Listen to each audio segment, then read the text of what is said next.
Hai, hai. Bentar lagi kita akan live sama narasumber kita. Masih menunggu ya. Menunggu dia join dulu. Hai Akram. Hai Novriansyah. Aku Nadira dari Ayo Belajar. Nah, nanti kita akan live sama Parama. Jadi Parama ini adalah mahasiswa Harvard juga. Baru masuk di tahun ini. Dan kebetulan emang terdampak online juga nih. Jadi nanti kita mau bahas gimana sih pengalaman Parama belajar online, terus apa aja sih sebenarnya challenge dan potensial waktu belajar online. Nah, tapi kita masih nunggu ya. Nggak kelihatan. Halo, kita tunggu Parama masuk dulu ya. Kalau ada yang mau tanya-tanya dulu, boleh. Oh ya, nanti kalau misalnya ada pertanyaan, bisa langsung tanya di chatbox ini. Nanti yang kira-kira sesuai aku tanyain ke Parama. Halo Vela Ardina, halo Fahira, Andi, Wow, Jeniar. Fania boleh banget nanya, nanti bilang aja ya. Bilang aja, tulis aja ya kalau mau nanya. Nah, coba ya, kita tunggu Parama join dulu. Arta. Hai teman-teman. Halo Halo, Parama. halo Nadira. Ya ampun, apa kabar? Di mana nih? Di Solo nih, udah balik Solo sekarang. Oh, Kamu di gimana Solo. kabarnya? Iya, udah balik sekarang. Oh gitu, kirain aku masih di Jakarta. Udah balik kemarin minggu lalu.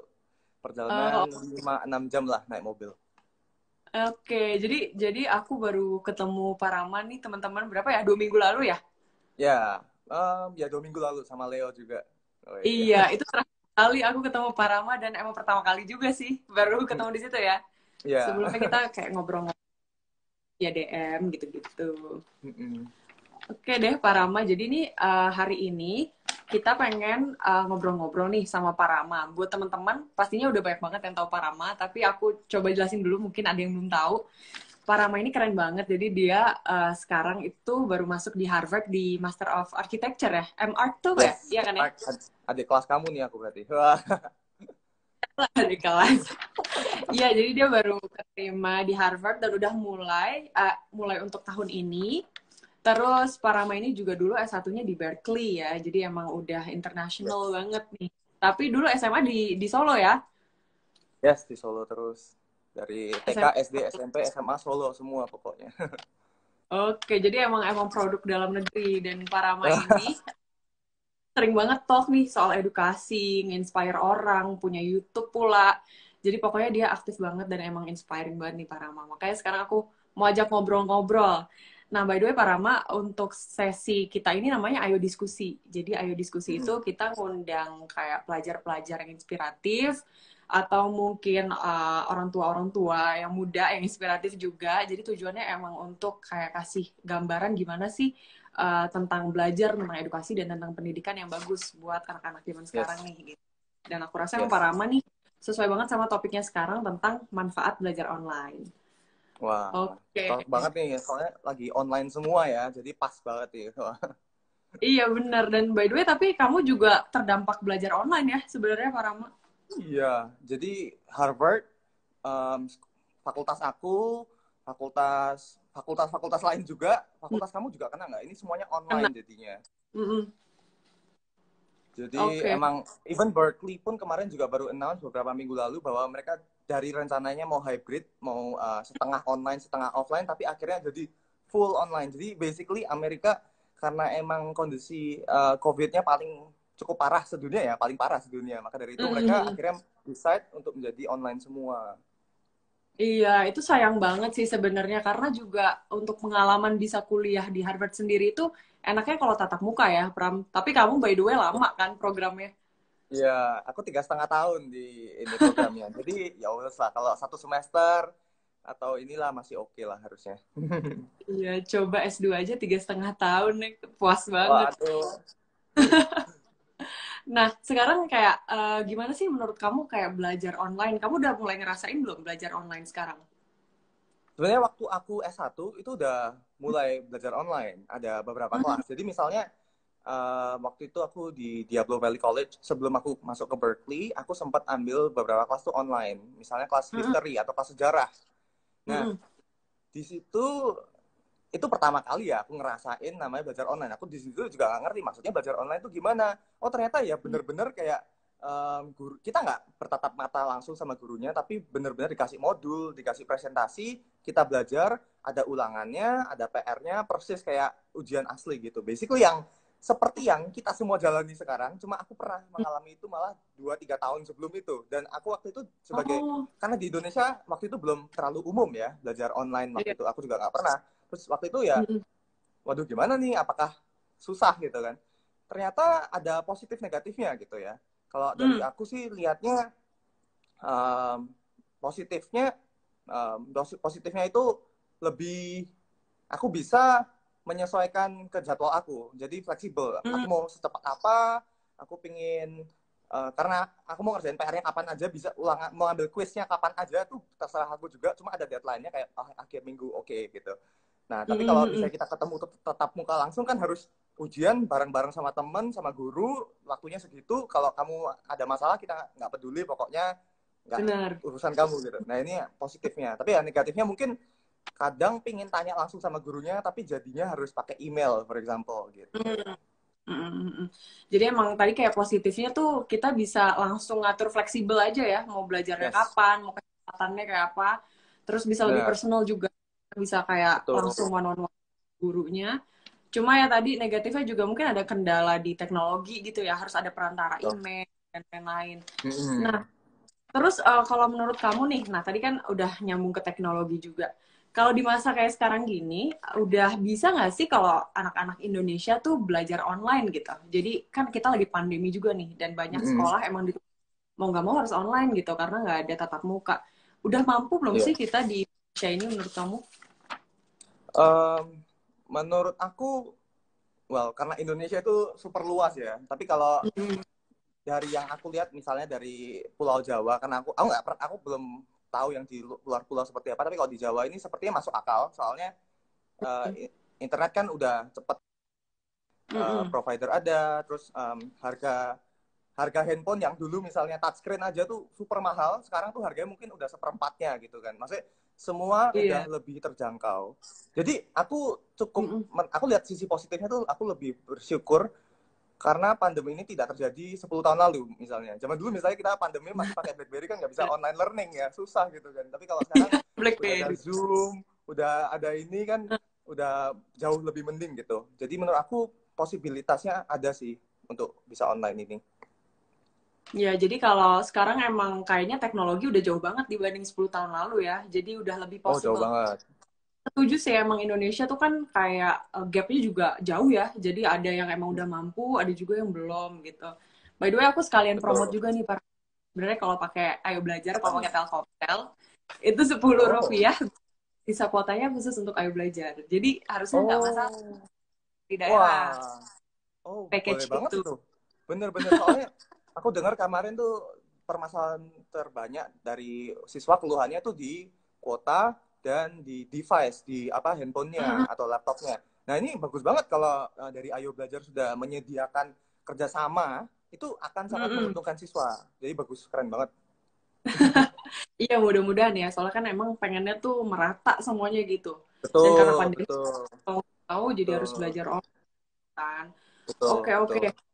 Nah, kalau sejauh ini nih, menurut Parama, apa sih dampak yang dirasain waktu belajar online gitu? Kalau dari kamu sendiri, apa jadi kurang konsentrasi kah? Atau justru kamu malah lebih semangat? Gimana menurut kamu? Hmm, kalau aku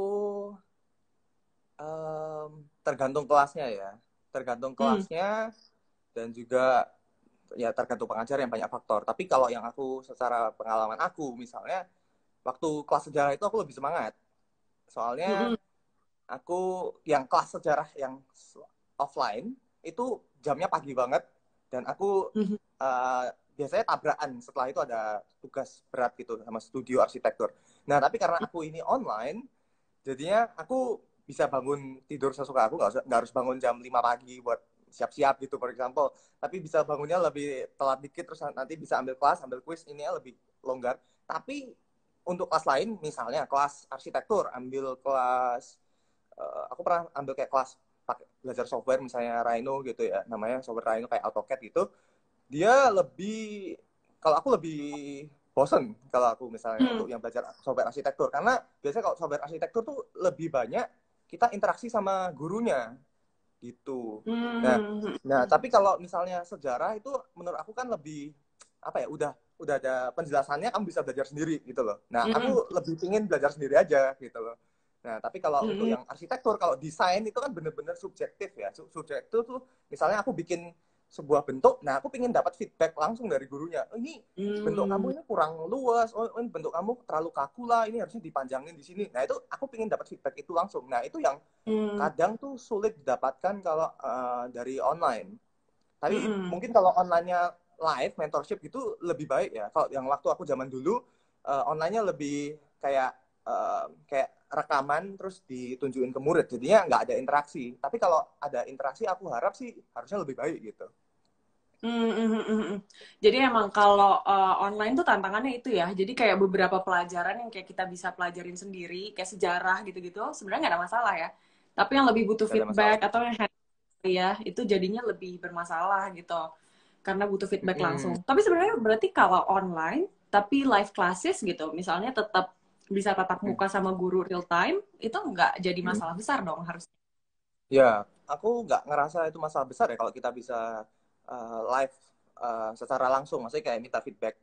Ya, kalau di Pram, kalau putus nih. misalnya kayak, oh sorry, putus-putus ya. Oke, oke, sorry. Nah, ini udah oke ya? Udah. Masih sih dari tadi Oh, sebenarnya. masih. Cuma Eh, apakah sekarang sudah mendingan? udah mendingan udah. Coba. Oke. Oke.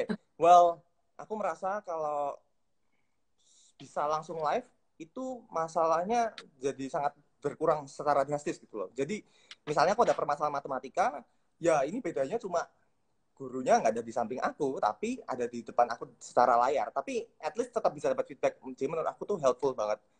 Cuma paling kalau arsitektur, karena aku ini lihatnya dari sisi arsitektur, ya paling kalau misalnya aku bawa market, ya agak susah ngelihatnya gitu aja. Tapi secara feedback aku dapat gitu lah kalau bisa live.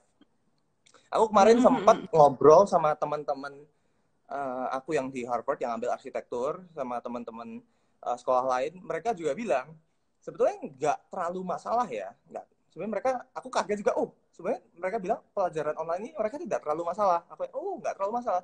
Ya masalahnya cuma market aja, karena kita bikin market kan pakai laser cutter atau 3D printer. Itu yang punya sekolah. Jadi beberapa dari kita nggak punya.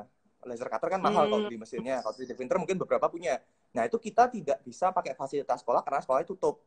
Basically gitu. Cuma itu aja masalahnya. Jadi kalau secara live feedback atau apa, katanya tidak ada masalah. Ini aku juga belum ngerasain yang arsitektur yang live-nya, karena baru mau masuk sekolah ini kan Agustus akhir atau awal September ini. Jadi let's see and hope for the best lah ya. Jadi emang berarti kayak infrastruktur yang dimiliki sekolah gitu ya, kadang kayak printer market. Ini spesifik sih buat anak arsitektur ya, Bener, karena arsitektur banget ini. banget. Sama sih kayak misalnya kayak anak kedokteran juga kan beberapa praktek harus pakai paper atau pakai mayatnya Iya. gitu ya. Dan itu yang Oh. sebenarnya diganti untuk online. Kalau di situasi pandemi kayak gini mau nggak mau harus ada solusinya ya untuk kayak masalah hands on kayak gitu. Kalau Pram kamu sebenarnya sendiri sih waktu kemarin kan kamu sempat ini kan Nadira, sempat online setengah semester ya. Itu gimana pengalaman kamu waktu online setengah semester itu? kalau aku personally, jadi aku yang ditanya. Aku personally Ya sih, penasaran aja. aku gak ada masalah. Karena emang dari Harvardnya juga memfasilitasi untuk kita tuh live gitu sama dosennya. Jadi untuk interaksi nggak ada masalah. Dosen pun bisa diganggu anytime kalau mau ditanya. Cuma emang lagi-lagi itu sih, mungkin lebih ke gimana ya, perasaannya kali ya, kayak kalau ketemu langsung itu kan jauh lebih enak untuk consult kayak segala vibe-nya macam. gitu ya. Cuma untuk yang lainnya sih sebenarnya nggak ada masalah. Apalagi kuliahku tuh kan social ya, Pram. Jadi nggak ada yang hands on untuk praktek segala macam. Semuanya bisa di-read Betul. sendiri, tinggal Oke. di-discuss aja. Jadi emang bener Wah, tergantung banget sih, bener. bidangnya apa gitu ya. Pram masih Betul. putus-putus nih. Aduh, coba aku pakai sinyal. Kayaknya teman-teman kayaknya jangan selalu di love-love Kalau gitu deh. Biasanya itu bikin putus. bentar. Kalau pakai ini Mm-mm. gimana? Coba tes ngomong deh. Kalau pakai ini lebih baik nggak? Ini aku pakai tes A B Nah, C D E. ini oh iya, iya, ini udah oke. Ini udah oke. Ini lebih baik. Oke, ini aku pakai sinyal yang Telkomsel. Kemarin ya aku pakai Mas. yang sinyal WiFi. Ya udah mungkin ini lebih bagus. Oke, sorry Oke, teman-teman for the sorry ya. interruption. Oke. Nah, itu ya tadi kita udah ngobrol-ngobrol panjang. Nah, sekarang aku mau nanya lebih ke perubahan pola belajar kali ya, Pram. Kayak kamu kalau misalnya sekarang nih lagi pandemi dan tadi kan kamu udah bilang jadi lebih fleksibel juga untuk belajar karena kan online dan Hmm, kelasnya tuh nggak strict gitu waktunya. Nah, kamu yes. sendiri pola belajarnya ada yang berubah nggak? Karena biasanya kalau online nih, Pram, yang banyak ngeluh, orang-orang jadi kayak di kasur doang, mau produktif tuh Hmm, susah gitu. Kalau kamu gimana sih tipsnya supaya pola belajarnya tuh tetap oke walaupun belajar online? yes. Jadi um, ya aku sering dengar banget itu orang-orang keluarnya kayak jadi mager gitu, kayak rebahan gitu kan pinginnya. Nah, jadi yang paling cocok itu sebenarnya mengkondisikan kondisi belajar kita tuh seperti di sekolah tanda kutip. Jadi misalnya kalau kamu benar-benar mau online kelas, misalnya online kelasnya kan pakai laptop, ya jangan ada HP di samping kamu. Karena kamu tidak main HP kan di waktu kelas. Tapi kadang-kadang kita kan karena online kelas kadang ke distract untuk main HP, kadang buka Instagram bentar gitu kan. Padahal itu tidak boleh sama sekali. Ketika kamu rencananya ya udahlah buka Instagram homepage 20 detik, akhirnya jadi 5 menit, 10 menit, malah akhirnya dimarahin guru. Jadi pertama jauhkan diri kamu tuh dari distraction. Itu penting Hmm. banget. Yang kedua itu kondisikan posisi belajar kamu itu ya seperti posisi belajar waktu di sekolah. Maksudnya Hmm. gimana? Ya duduk tuh di kursi, ada meja, siapin bolpen, kertas, ya buat nyatet semuanya. Jadi bukan karena kita di rumah, kita bilang, oke, aku belajar di kasur aja. Karena istilahnya nanti kamu kalau di kasur tuh, secara psikologi, kita tuh kalau di kasur tuh tendensinya itu untuk istirahat. Jadi kita Benar, waktu benar. di kasur jadinya males-malesan gitu loh teman-teman. Nah jadi kalau teman-teman lagi belajar online, ya bener-bener oke, jauhkan distraksi, jauhkan HP kalian atau TV, lalu kalian duduk, cari kursi, meja yang kalian cocok buat belajar biar fokus. Dan yang ketiga, kalian itu siapkan persiapan belajar. Maksudnya apa? Jadi kalau online kelas misalnya kalian merasa susah interaksi, ya kalian siapkan pertanyaan kalian mau masuk kelas ini, pertanyaannya apa aja. Jadi ketika kalian waktu di kelas tuh tahu apa aja yang mau ditanyain. Jadi bukan ketika di kelas kalian baru mikir mau bertanya apa. Jadi kira-kira Mhm. 3 hal itu sih, jauhkan distraction. Kedua, siapkan tempat belajar kamu supaya kondisinya persis kayak kamu waktu di sekolah. Dan ketiga, siapkan pertanyaan atau persiapan belajar. Itu penting banget teman-teman.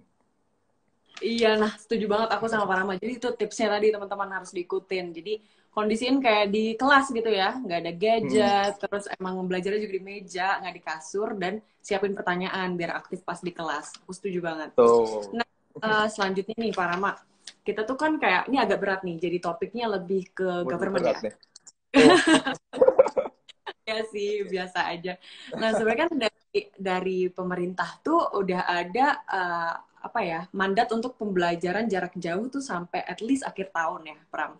Jadi untuk oke. tatap muka itu dihindari dulu untuk sekarang di sekolah. Mungkin yang Yes, zona hijau mulai dibuka sekolah, tapi mostly emang sekolah tuh yes, belum dibuka sampai akhir tahun gitu. Nah, menurut Pak yes. Rama, kayak gimana sih prospeknya nih ke depannya? Apakah pembelajaran jarak jauh ini bisa sama efektifnya sama kalau tatap muka di sekolah? Dan kalau misalnya jawabannya enggak, kira-kira harus apa sih supaya bisa sama efektifnya gitu? Karena mau nggak mau pandemi ini kan belum tahu selesainya kapan gitu kan. Yes. Kalau aku secara personal, menurut aku proses pembelajaran online ini ada yang bisa sangat efektif ke depannya, ada yang mungkin tidak efektif. Maksudnya gimana? Hmm. Jadi istilahnya dari zaman dulu kita tuh selalu berpikir bahwa pembelajaran online itu tidak efektif, ya kan? Hmm. Padahal tapi karena pandemi ini kita semua seluruh dunia, bukan cuma Indonesia dan kita yang di Solo dan Jakarta aja dipaksa untuk belajar online, tapi seluruh dunia itu dipaksa Hmm. untuk belajar online. Dan aku cukup impress, aku merasa bangga dengan pendidik-pendidik di seluruh dunia ini yang telah secara secepat ini menciptakan kurikulum supaya transisi bisa online ini. Karena ketika aku tanya teman-teman aku yang barusan kemarin gimana pembelajaran online ini, uh, memang belum sempurna, tapi menurut mereka mereka dapat tidak kehilangan banyak juga dari situ gitu. Jadi menurut aku ini awal yang baik ya. Nah, jadi kembali lagi ke yang aku tadi bilang, di setiap subjek itu kan memiliki cara penyampaian yang berbeda-beda. Nah,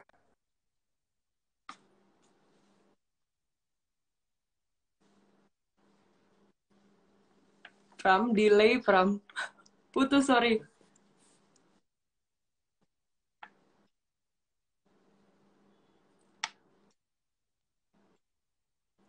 Teman-teman, kita nunggu Pak Rama dulu. Kayaknya koneksinya agak bermasalah ya.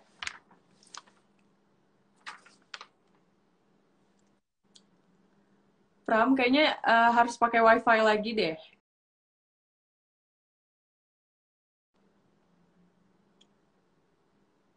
Sebentar ya teman-teman.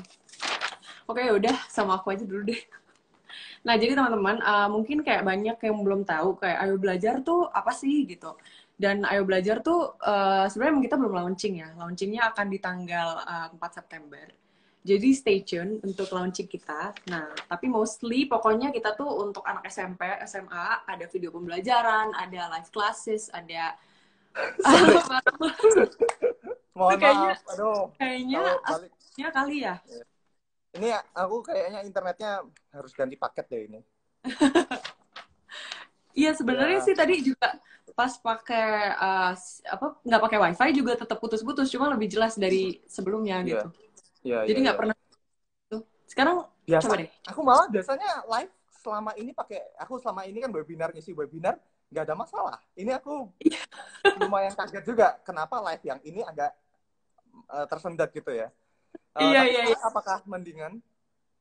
Lumayan sih udah lumayan. Ya, oke lah ya. Sudah, back to the topic. Jadi menurut aku bagus banget Indonesia yang dulunya nggak pernah belajar online, sekarang kan udah merasakan, oh gini loh rasanya online, oh gini loh ternyata aku belajar pelajaran apa ya, belajar biologi dari online sama guru tuh bisa juga ya. Nah, menurut aku akan ada pelajaran-pelajaran yang akan bisa diteruskan selamanya online bisa aja. Mungkin kalau kayak biologi atau sejarah itu kan mungkin less feedback daripada mungkin matematika atau fisika. Itu possible sekali untuk bisa dilanjutkan secara online. Dan kalau kan online itu banyak keuntungannya juga. Misalnya kalau nggak perlu perjalanan ke sana setengah jam, 1 jam nyetir ke sekolah untuk belajar gitu kan. Nah, ini kalian bisa langsung duduk di depan meja belajar dan langsung belajar online. Satu. Dan kalau dilihat dari sisi itu keuntungannya, kalau dari sisi yang ada yang tidak bisanya ya mungkin kalau yang dilihat dari sisi praktikal tuh, misalnya kalian belajar di art school melukis itu bisa juga diajarin, tapi kalau mau mungkin dapat feedback teknik goresan kuas yang benar gimana, misalnya latihan piano, penjarian piano yang benar tuh gimana, mungkin tidak se real kalau kalian tuh ketemu langsung dengan instrukturnya gitu aja. Tapi aku optimis sekali dengan pembelajaran online karena ternyata efektif juga. Banyak orang-orang yang akhirnya bisa mendapatkan skill-skill dan talent-talent baru karena pembelajaran online ini. Misalnya aku sendiri, aku ini dari dulu tuh suka fotografi, dan aku pun belajar fotografi itu kebanyakan dari online. Nah, itu kan bukan cuma apa ya, kan zaman dulu kan orang bilangnya, oh ya kamu harus ikut komunitas fotografi lah, harus ketemu guru lah, harus ketemu yang hebat dari kamu. Ya harus, kalau bisa ketemu ya baik lah. Tapi kalau kamu tidak bisa, apakah artinya kamu tidak boleh belajar? Apakah kamu tidak bisa belajar? Oh bisa juga, karena emang sudah banyak sekali platform-platform online yang mendukung untuk bisa belajar fotografi ini. Maka dari itu aku akhirnya belajar fotografi dan lumayan dapat cukup banyak dari situ gitu. Bener-bener banget. Jadi emang kalau aku bisa bilang sih sebenarnya digitalization itu inevitable ya. Jadi kayak nggak bisa dihindari, mau pasti akan lama-kelamaan akan ada digitalisasi di semua aspek. Apalagi pas pandemi ini, jadi kayak mau nggak mau orang harus melek data gitu, harus bisa pakai HP, pakai laptop dan lain-lain. Bener kata Pak Rama tadi. Jadi sebenarnya ada blessing in disguise juga di pandemi. Jadi tuh nggak membatasi kita untuk belajar apapun gitu. Karena kayak toh kayak gini banyak belajar dari Pak Rama kan. Terus ada tadi misalnya mau belajar fotografi kayak Pak Rama itu banyak kelas-kelas gratis, kelas-kelas online, platformnya segala macem. Dan Betul. ya setuju banget sih. Jadi emang sebenarnya ada plus minusnya, tapi eh, itu kayak nggak rugi kalau misalnya kita mau untuk melek digital ya, untuk bisa keep up Bener. sama yang sekarang. Oke, oke, bagus banget ya, Pak Rama ini sangat pintar ya. Oke, terus abis itu, kalau menurut kamu nih, gimana sih eh, pengalaman kamu untuk bisa shifting awalnya nih pertama banget dari belajar konvensional di sekolah sampai akhirnya ke belajar online. Itu pertama ada kesulitan nggak? Um, well, kalau yang shift ini, kalau bicara dari pengalaman aku yang dulu ya, aku kan belum masuk sekolah yang online yang ini. Tapi kalau aku dari lihat teman-teman aku sama aku, kalau dari pengalamanku sendiri, waktu itu nggak terlalu ada masalah, karena waktu itu aku hybrid, jadi istilahnya ada yang online, ada yang offline. Untuk kelas yang sejarah ini, untuk kelas yang belajar Rhino ini, aku ambilnya online. Nah, paling apa ya, transisi di awalnya aja sih. Waktu itu kadang kelupaan deadline. Maksudnya kalau kadang-kadang tuh karena kamu masuk kelas, kalau offline tuh diingetin sama teman-teman kan, ketemu PR-nya besok apa gitu. Tapi karena ini online, jadinya kamu sendirian. Kadang-kadang waktu awal-awal aku dulu miss the deadline, kelewatan deadline. Tapi Ya, setelah setuju seminggu banget. 2 minggu ya udah nggak apa-apa gitu. Cuma baru transisi aja, jadi nggak terlalu masalah sih sebenarnya. Iya, setuju, setuju. Aku juga dulu pas pertama shifting ke belajar online, itu deadline yang sering miss kayak Iya, PR. Mungkin kayak biasa di kelas tuh bisa saling nginget-ngingetin ya. Terus juga iya, lebih aware aja gitu sama besok ada apaan. betul. Online tuh kita sendiri Mm-mm. harus independen ya. Mm-mm. Atur jadwal sendiri, setuju banget. Nah, sebelum kita masuk ke sesi pertanyaan, aku ada pertanyaan terakhir dulu, Pak Rama. Kalau kamu biasanya untuk kayak belajar sesuatu secara online, biasanya dari website apa aja sih nih yang mungkin berguna buat teman-teman yang nonton? Tapi ayo belajar, Ah, Pak Rama ya. apa? Apa? Ayo Belajar belajar juga. Oh ya harus lah. Ayo belajar tuh bagus banget nih. Aku nggak sabar nih kalau launchingnya kapan ini. Waduh. Nah, 4 September ya, teman-teman. oke, siap. Tuh teman-teman catat ya, 4 September. Nanti harus lihat tuh launchingnya Ayo Belajar. Ini kalau aku sendiri, aku kok tadi sempat ngelis beberapa website yang menurut aku akan helpful banget buat teman-teman belajar di semasa pandemi ini. Nanti aku bakal share sama teman-teman. Ini ada banyak banget. Pertama tuh kayak Harvard Online Class, di mana kalian Hmm, bisa belajar kursus langsung sama Harvard. Mungkin kalian oh aku belum mau apply sekarang tapi mau ngerasain sekolah di Harvard kayak apa, coba aja ini bisa gratis, tapi kalau kalian mau pakai sertifikatnya paling nanti baru perlu bayar. Nah kalau kalian mau belajar persiapan TOEFL, IELTS semuanya itu bisa langsung dari online. Aku sendiri tuh belajar GRE sama TOEFL tuh bener-bener dari online, dan uh, harganya tuh lebih murah daripada kalau aku les malah gitu. Jadi aku kayak wah ya udah, belajar online aja. Soalnya juga persis, maksudnya persis tuh kita waktu aku belajar les di tempat les-lesan kan pakai buku. Kalau ini online tuh ujiannya formatnya sama kayak komputer, ini pakai komputer juga. Jadi bener-bener kayak oh oke, okay. Gitu loh. Nah, dan nanti aku bakal sharing ini di bio Instagram aku. Nanti aku akan taruh setelah live ini ya teman-teman. Buat teman-teman yang tertarik bisa langsung klik di link bio aku. Di sini aku juga nulis ada beberapa skill-skill yang menurut aku penting banget di masa pandemi teman-teman. Ya.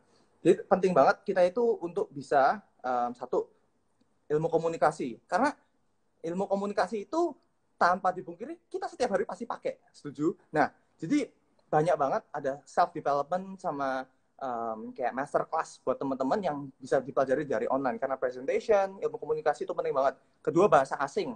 Ketiga, teman-teman tuh juga bisa belajar tentang kayak design. Jadi bukannya kalian harus belajar tentang desain tuh istilahnya kalian jadi graphic designer, bukan, tapi kalian tahu desain apa tuh yang baik atau enggak gitu. Itu bisa juga belajar dari online. Ini penting teman-teman bisa pelajari ini setelah waktu pandemi.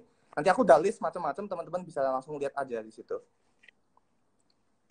Oke, thank you banget Pak Rama. Ini belum selesai ya, kita akan ke sesi Belum. pertanyaan. Jadi itu yang perlu di take note tadi ya dari Pak Rama ya. Emang kalau skill-skill tadi aku setuju banget. Jadi komunikasi, terus tadi desain, sama apa tadi yang kedua? Bahasa asing juga. Asing, ya.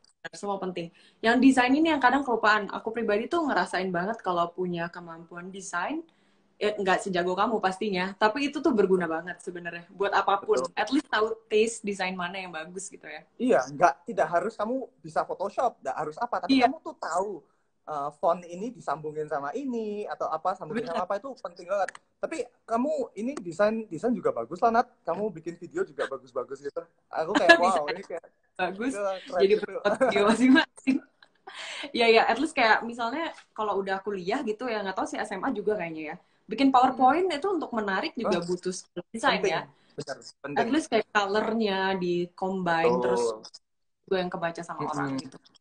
Betul. Oke. Nah, Pram, aku iklan dikit ya. Jadi buat teman-teman yang belum tahu Ayo yes. Belajar, jadi Ayo Belajar itu platform pendidikan untuk anak SMP dan SMA. Dan kita tuh emang fokusnya untuk gimana sih meratakan pendidikan. Kita nge-integrate guru, siswa, dan sekolah itu dalam satu platform. Dan pembelajarannya itu bisa satu arah dan dua arah gitu. Jadi kita ada live classes, ada learning management system, boleh dipakai di sekolah-sekolah, ada video pembelajaran, question banks, pokoknya semua yang Wow. kamu butuhin untuk menunjang sekolah deh gitu, terutama pas sekolah online gini. Nah, Wow. kita Wah, ke keren, keren, pertanyaan ya, keren. Pram ya. Oke, Pram, ini siap. yang tanya rame banget, tapi aku pilih dulu ya, yang Siap. kira-kira bagus buat teman-teman. Hmm, aduh, hai Kak Parama, kita udah pernah live kalau masih inget, salam kenal Waduh, juga. siapa? Siapa tuh, Pram? Angela TK2. Tuh, bisa disapa dulu. Oh, Pram. Nah, Angela. ini nih, coba deh, ini banyak yang ditanyain. Kak, kalau motivasi kita untuk belajar menurun gimana, Kak? Ini banyak yang nanya, Pram. Kalau tips pribadi Hmm, dari kamu deh. ya. Ini Terutama online aku kali juga ya, karena... ya penting. Ini banyak banget sih orang-orang tanya kayak motivasi belajar kalau turun tuh gimana.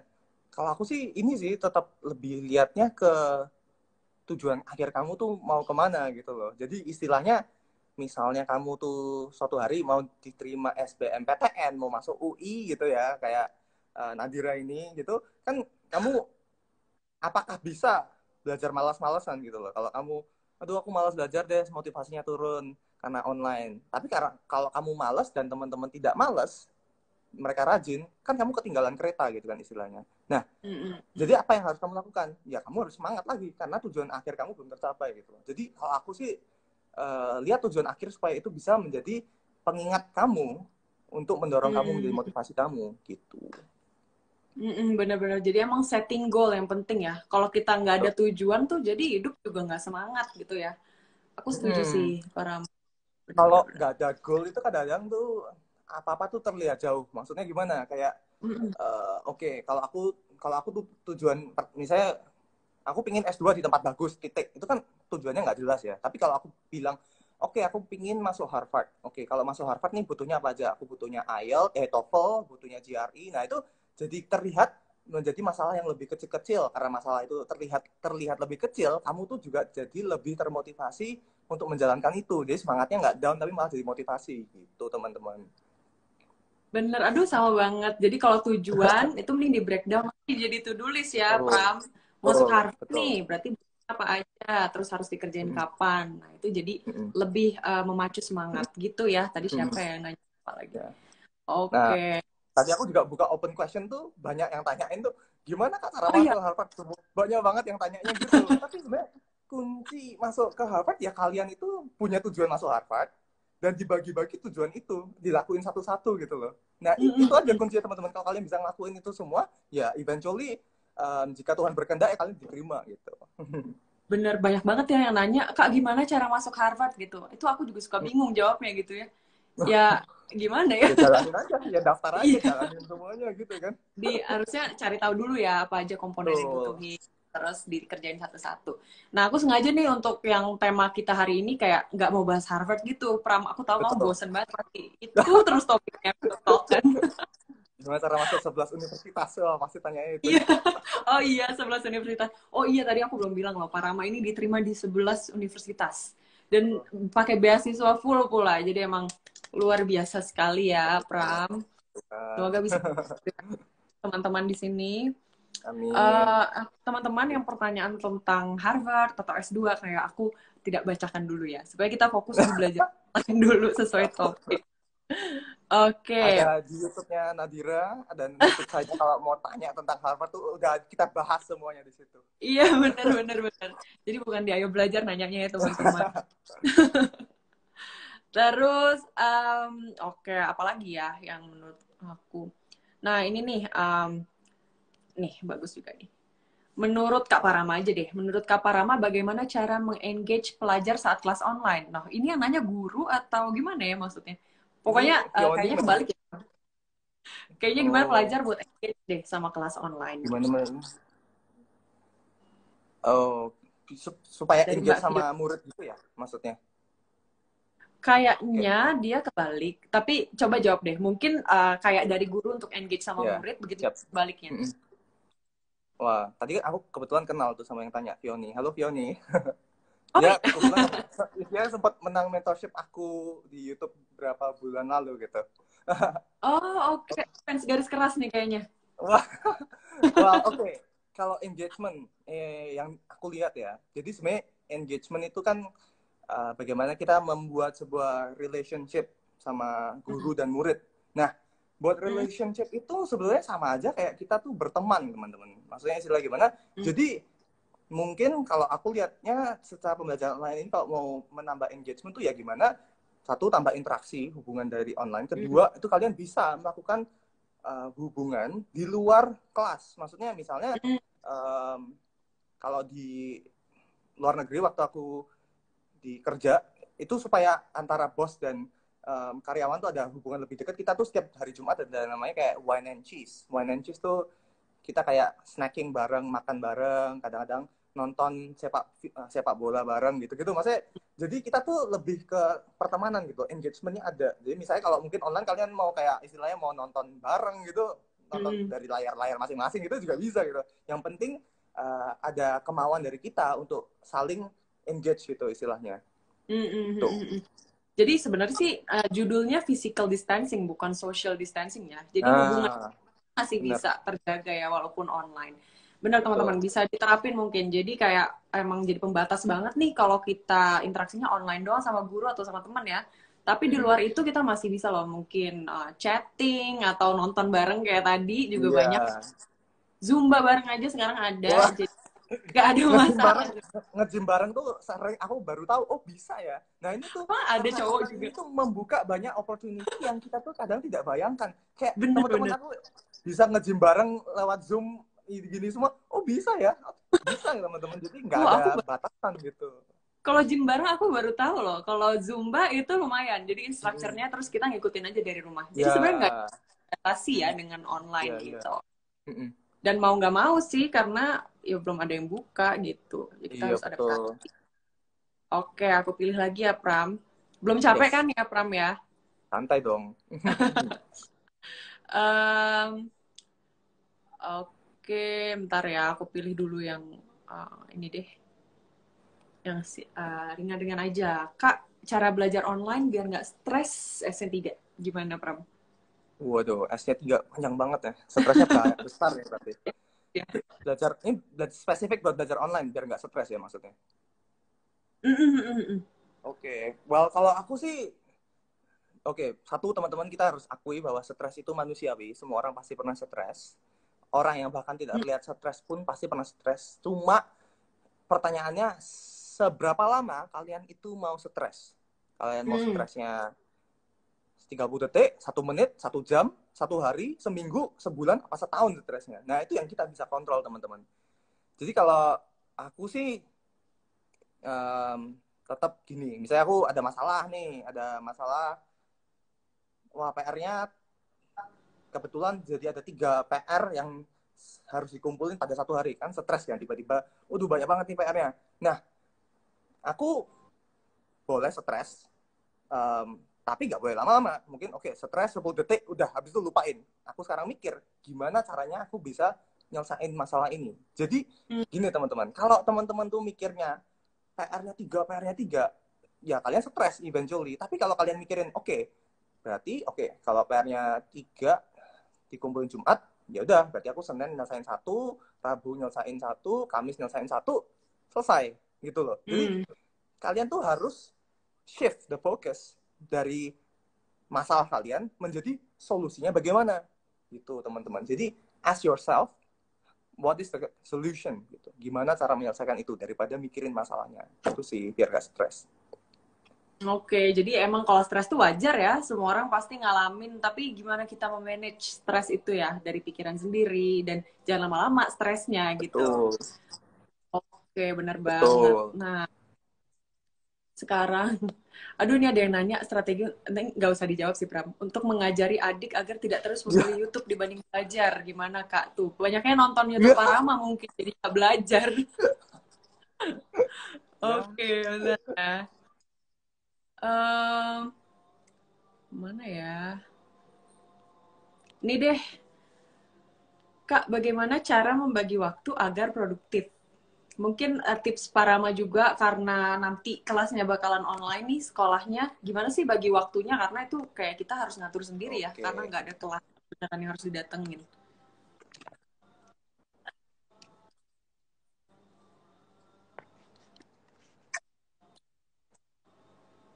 Bentar ya, agak putus-putus ini. Oh, aku no problem sih ngeliat kamu nih, lancar aja kok. Sorry, agak putus-putus. Saya pertanyaannya berarti gimana cara membagi waktu gitu kan ya? Kalau gimana tetap produktif dan membagi waktu belajar online? Yes. Well, nah, ada banyak cara teman-teman. Jadi kalau aku, biasanya umumnya dulu itu kalian tuh harus punya plan jangka panjang, menengah, dan jangka pendek. Itu istilahnya gimana? Kalau aku sih punya plan tahunan, setahun ini apa sih yang mau dicapai? Ya itu nggak usah detail amat, tapi kalian tahu lah apa kira-kira mau capai. Terus bulan ini mau apa yang mau dicapai, bulan depan mau apa, minggu ini mau apa, hari ini bangun tidur terus kalian mau ngapain tuh kira-kira setara gambaran tuh udah harus ada plannya gitu loh. Nah, kalau kalian nggak tidak plannya tuh tidak berdasarkan jangka panjang, menengah atau pendek, itu ya nanti kalian agak bertebaran gitu, maksudnya serampangan, tidak tahu naruhnya di mana. Nah, selain itu kalau buat aku secara praktikal yang penting banget itu kalian punya software kalender. Kalau aku sendiri aku pakai Outlook, Microsoft Outlook. Teman-teman aku ada yang pakai Google Calendar, ada yang pakai dari aplikasi HP-nya sendiri. Nah, dari situ kalian bisa plan out tujuan plan kalian tuh ngapain aja. Jadi ketika aku kemarin dapat ini kan aku selain ngelakuin webinar, mungkin juga kadang bikin YouTube, kadang juga kerja yang arsitektur sendiri. Ini kan banyak banget nih. Nah, supaya aku nggak tempuk. Nah, itu aku begitu dapat tugas dan udah waktunya udah ditentukan, ya udah aku langsung masukin jadwal gitu loh. Jadi kayak misalnya dari aku udah janjian sama Nadira ini mau ada webinar. Ya aku begitu Nadira bilang jamnya segini langsung aku masukin gitu loh. Nggak peduli nanti mungkin kalau jamnya berubah, nah ya udah diganti lagi gitu loh. Jangan nunggu mepet-mepet baru dimasukin jadwalnya, nanti kelupaan. Jadi penting banget teman-teman tuh juga menguasai software kayak kalender. Kalau aku sendiri pakai Microsoft Outlook gitu teman-teman.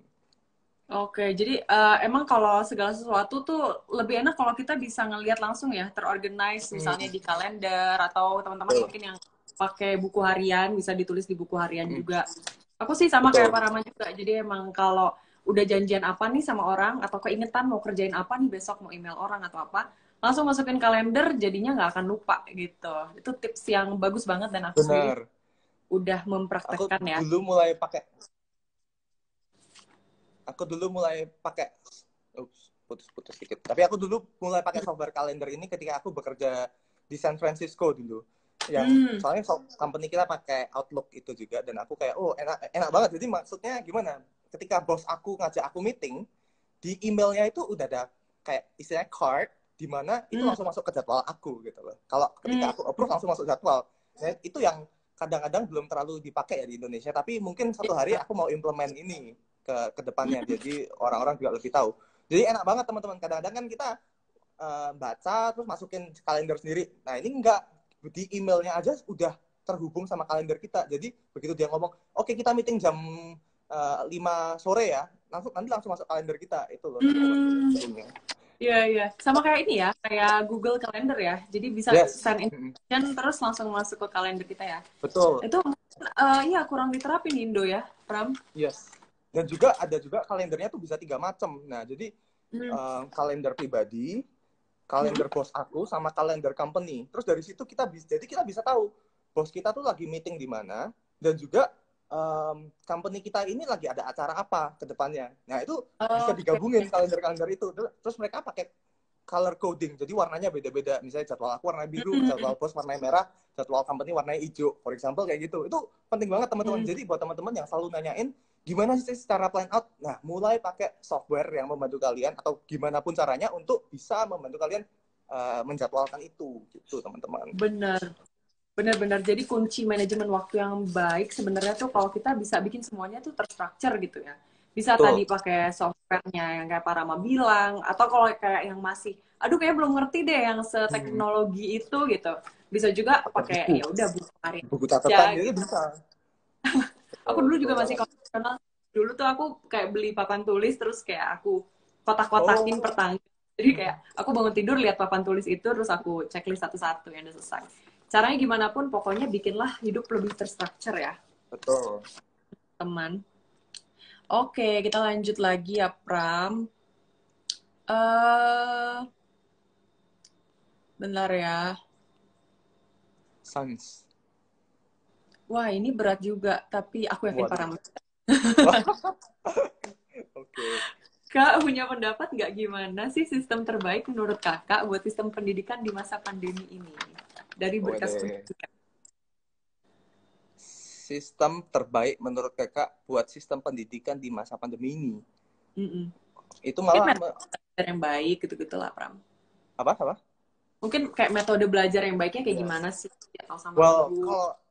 kalau dari yang kalau aku malah baca pertanyaan itu kayak lebih ke isn't that obvious, udah terlihat jelas apa yang paling efektif dan paling banyak dilakukan seluruh dunia saat masa pandemi ini, dan Indonesia pun udah melakukan itu, yaitu belajar online. Iya kan? Iya. Jadi maksudnya karena eventually kita nggak bisa bertemu um, orang langsung, which is physical distancing, bukan social distancing. Jadi Mm-mm. yang paling terbaik ya online teman-teman. Mau gimana lagi? Belajar lewat SMS kan ya nggak bisa kan? Belajar lewat Mm-mm. telepon gitu kan ya susah ya. Jadi menurut Mm-mm. aku senang banget waktu kita udah terjadi pandemi ini udah ada Zoom. Mm-mm. Jadi Bener. karena kalau kita zaman dulu mungkin pakai software lain, itu tidak senyaman pakai Zoom kita teman-teman. Itu istilahnya seperti itu. Maksudnya, jadi menurut aku tuh yang apa yang kita udah ada saat ini udah cukup terbaik yang kita bisa lakukan sekarang. Jadi online learning inilah yang udah menjadi yang terbaik untuk saat ini. Benar-benar. Mungkin kayak ya bukan yang terbaik, jadi mau nggak mau emang harus online learning ya, karena Iya. nggak ada pilihan lain gitu. Mm. Promo lagi dikit, Pram. Jadi Ayo Belajar Okay. ini juga ada learning management system. Jadi kayak yang tadi Parama bilang, jadi kan harus memang ada Zoom, terus mungkin kalau konteks sama guru harus pakai WA atau email, terus kalau ada video harus dari YouTube. Nah, si Ayo Belajar nih kita punya LMS atau Learning Management System yang Apa integrate sih itu, semua itu. penasaran? Aku ya pas baca itu, apa Bisa ya? aja deh. Coba jelasin. Jadi learning management system tuh kita punya satu platform yang itu udah nge-integrate semuanya, Pram. Ada yang sejenis Zoom untuk live classes. Terus ada yang untuk kontak-kontakan sama guru nih, chatting. Terus untuk upload video, upload Oh, ujian, upload announcement. Semuanya di situ. Jadi kayak nggak perlu ribet oh, ganti-ganti oh, berarti YouTube, kayak email. classroom, maksudnya kayak kelas gitu ya? Bener, kayak classroom. Jadi kalau kamu Oh, di wah keren Harvard tuh kayak, banget. iya tunggu ya launching dan sebenarnya Waduh. udah sih, kita udah mulai dipakai di beberapa sekolah-sekolah dan bimbel juga. Jadi tunggu mungkin nanti next di sekolah kalian. Siap-siap. Oke.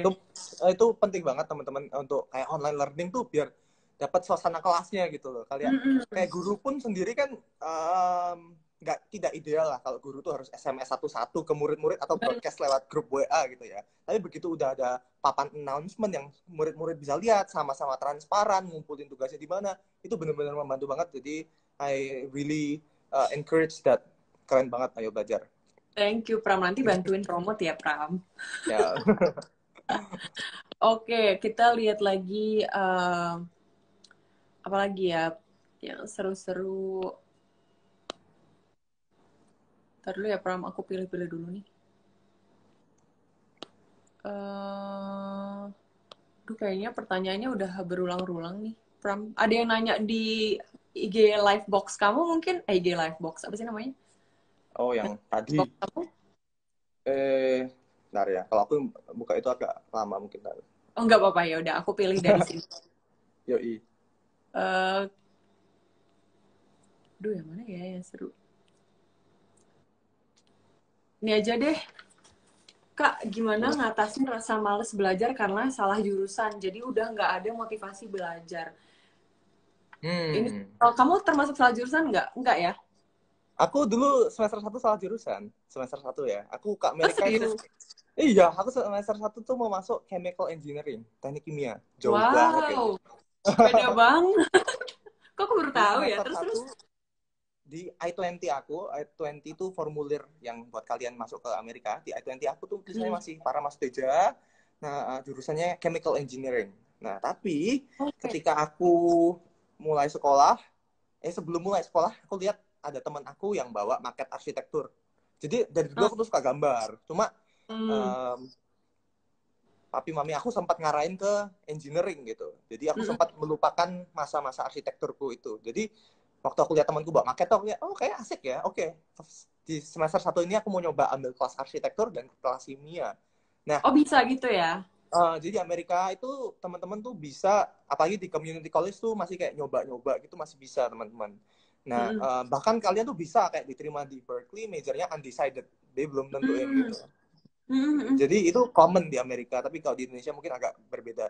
Mm-mm. Jadi kalau waktu itu aku solusinya kan explore. Karena aku explore itu aku jadi tahu jurusan aku tuh mau apa gitu. Mm. Nah ini kalau untuk temen teman-teman yang tadi baru tanya, saya kan tanya kalau udah salah jurusan males mengatasinya gimana? Well, solusinya ya mungkin kalau aku mungkin baginya dua ya. Satu, mikirin kamu perjalanannya masih sepanjang apa dan worth it gak di Mm. pursue gitu ya. Misalnya kamu udah tinggal 6 bulan sekolahnya, kalau aku sih ya udah selesaiin gitu. Tapi kalau kamu Mm. baru mulai 3 bulan, udah salah jurusan, kalau aku ya ganti aja gitu loh. Mm. Ngerti gak sih? Nah, jadi seberapa jauh perjalanan kalian, dan yang kedua itu, um, apakah kalian sudah tahu jurusan apa yang kalian mau pilih kalau kalian tidak yakin sama ini. Itu yang Mm. paling penting.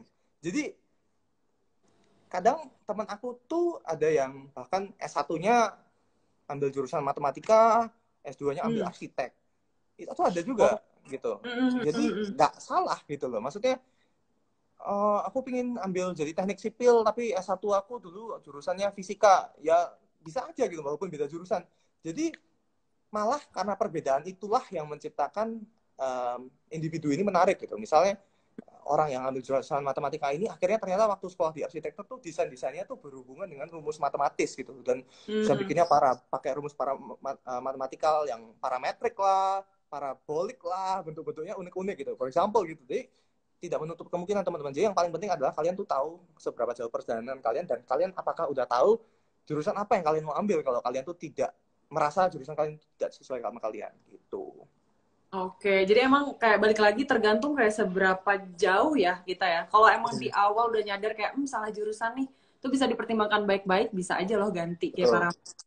Tapi kalau udah betul. tinggal mau lulus, kayaknya telat ya mau ganti jurusan. Mungkin bukannya mikir salah jurusan, tapi lebih ke demot aja gitu. Dan itu bisa dilalui. Ya, bisa selesaiin terus nanti ambil S2 lagi gitu loh teman-teman. Jadi nggak Bener. masalah kan. Iya, bener banget. Nah, kita udah mungkin satu pertanyaan lagi, abis itu penutup dari kamu Pram, nggak terasa banget nih, udah Yap. hampir sejam sama Pak Rama. Wah, seru Banyak banget nih. banyak wawasan ya kita dapat dari Pak Rama nih, emang asik deh ngobrol sama dia nih. Bentar, coba ya. Eh, oh ini agak ini lagi. Ini dari yang tadi fans berat kamu nih Pram, tapi pertanyaannya bagus-bagus. Agak berat memang, kayak Kak, gimana sih pendapat Kakak mengenai freedom of learning di Indonesia? Wah, Jadi yang merdeka belajar dari Pak Nadiem itu loh Pram, gimana kalau kita tuh nggak perlu UN, terus pakai zonasi, terus habis itu kayak pokoknya segala hal tuh nggak dinilai dari ujian doang deh, tapi dari rapot secara keseluruhan selama 3 tahun gitu misalnya. Itu menurut kamu huh. gimana? Aku pernah dengar tapi kurang tahu detailnya. Coba bisa dijelasin dikit lagi nggak? Biar aku ada Oke. bayangan dikit lagi. Jadi gini, recently Pak Nadiem ini kan memang cukup orang yang nyentrik ya. Kalau di Kemendikbud biasanya kan kita menteri itu dari Radikal. NUC. Beliau kan justru dari startup, terus kuliah di luar ya gitu ya. Terus beliau nih mencanangkan Merdeka Belajar namanya Pram. Jadi gimana sih kalau sekarang sekolah itu fokusnya bukan cuma untuk UN, bukan cuma untuk ujian kelulusan pokoknya, tapi untuk masuk ke kuliah itu dinilai dari rapot misalnya. Kelulusan SMA tuh dari rapot dari tahun 1 sampai tahun 3. Terus gimana tuh behavior dinilai juga. Terus misalnya kayak sekolah-sekolah nih SMA bukan cuma untuk kayak misalnya kalau di Jakarta SMA 8 tuh jadi favorit terus semua orang daftar ke SMA 8. Nah, tapi sekarang Pak Nadiem ngarahin harus ada zonasi nih. Misalnya anak yang daftar ke SMA 8 cuma yang sekitar SMA 8 tinggalnya. Begitu juga SMA yang Oh, lain. Dengan harapan biar rata kualitasnya gitu. I see. Nah, jadi Pak Iya. Nadiem nih lebih ke kayak di luar negeri sih, jadi jatuhnya. Jadi kayak kalau anak-anak tuh nggak boleh loh fokusnya cuma lulus ujian, tapi harus fokus tuh selama 3 tahun harus selalu belajar dan behaviornya juga dinilai gitu. Nah, menurut Pak Rama gimana? Kira-kira bagus atau enggak kayak gitu? Oke. Well, waktu aku dengar ini tuh kayak kedengarannya familiar tapi nggak familiar gitu loh teman-teman. Istilahnya maksudnya familiar nggak familiar itu gimana? Maksudnya kayak waktu aku sekolah, aku waktu dari TK, SD, SMP sampai SMA tuh nilai etika tuh dinilai gitu misalnya. Dan waktu aku di Amerika malah tidak ada nilai tentang etika tuh nggak ada. Kamu ada nggak di Harvard? Nggak ada kan ya? Gak Nah, ada. dan kayak zonasi itu sesuatu yang baru. Aku belum pernah lihat secara langsung di Indonesia, nggak pernah lihat. Dan di Amerika pun tidak kayak nggak zonasi banget ya. Maksudnya kayak semua orang yang ngejarnya yang universitas yang top gitu. Jadi menurut aku ini menarik sih. Dan hasilnya bagaimana, aku jujur nggak tahu. Tapi kalau dicoba mungkin bisa baik, mungkin bisa enggak. Nah, tapi yang bisa nentuin apakah itu akan baik atau enggak, kembali lagi ke kita. Apakah kita bisa menerima ini dengan baik, apakah kita bisa menjalankan ini dengan disiplin, bisa open, bisa sesuai dengan uh, attitude orang Indonesia dan Pancasila. Nah, itu kalau bisa sejalan ya semoga bisa lancar gitu. Benar-benar. Jadi emang kalau inisiatifnya dari government sih bagus ya. Tapi balik lagi ke individu masing-masing nih, balik ke pelajarnya, ke gurunya, dan ke sekolahnya gitu. Kalau aku pribadi sih ngelihatnya kayak, kalau emang anak-anak Indonesia nih sekarang kebanyakan fokusnya emang buat lulus ujian, nilai bagus gitu loh, Prem. Tapi untuk konsepnya sendiri emang nggak banyak yang nggak beneran ngerti gitu. Betul, betul. Jadi kalau misalnya beneran bisa diterapin kayak Pak Nadiem pengen, belajarnya itu fokus selama 3 tahun, bukan cuma deket-deket UN doang, itu jadi hal yang bagus. Tapi balik lagi kayak kata Pak Rama tadi, tergantung orangnya masing-masing ya, individunya dan Betul. sekolah. Oke, thank you banget Pram. Ini udah Ya. hampir sejam, tinggal 3 menit lagi. Mungkin aku pengen kayak terakhir deh dari Pak Rama nih, kan kamu sosok yang inspiring banget nih buat anak-anak muda zaman sekarang. Kamu di mana-mana banget. Nah, Waduh. gimana sih tipsnya buat kayak sukses gitu, tips belajar sukses ala Pak Rama lagi-lagi terakhir. Oke. Ini aku mungkin bahasnya lebih ke dari online learning ya, karena kita emang topiknya online learning. Nah, jadi tuh aku pernah baca tuh kayak kita tuh punya dua pilihan. Kita tuh mau keluar, pandemi ini kan akan selesai ya semoga.